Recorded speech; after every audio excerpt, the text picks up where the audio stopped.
Kyk, dis mos nou die Malipooi. Dis nie 'n maklike wêreld nie.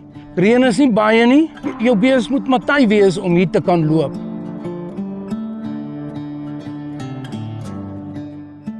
Kyk, ek het nou die Brahman. Ek het eers vroeër het ek met die Simmentaler gewerk. Toe het ek oorgegaan Angus se toe. Kyk, ons van die Angus sit ons op by die Brahman koei. Daai vers kalf kom, dan sit ek die Charolais bil op hulle. Ja, kyk jou Brahman Angus kry, jy weet as jy vat, hy's lekker kort haar, hy het nie baie probleme met borsluise ook nie. Melk, lekker vleis, kleiner kallertjies en dis mos wat jy wil hê. Hy's klein maar hy's sterk en lewendig.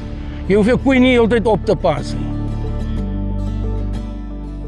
As ons kalvers speen, dan vat ons hier tussen 7 en 8 maande. Dan hardloop ons tussen sê maar 280 en 300 kg wat ons daai kalvers steen van die maas af.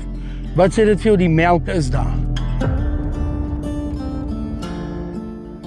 Kyk, ek sê mos man, as jy hier in die Kalahari bly of jy boer met bees, as jou kalf aan daai veilingskraag gaan, dan moet hy aan die kant gemaak wees. Ek wil nie 'n horing hê nie, ek wil nie 'n sak hê nie, dan kry jy 'n premie op jou prys. Dit maak jou werk baie makliker met jou Angus by. Hoekom wil jy sukkel? Dis mos so maklik is dit.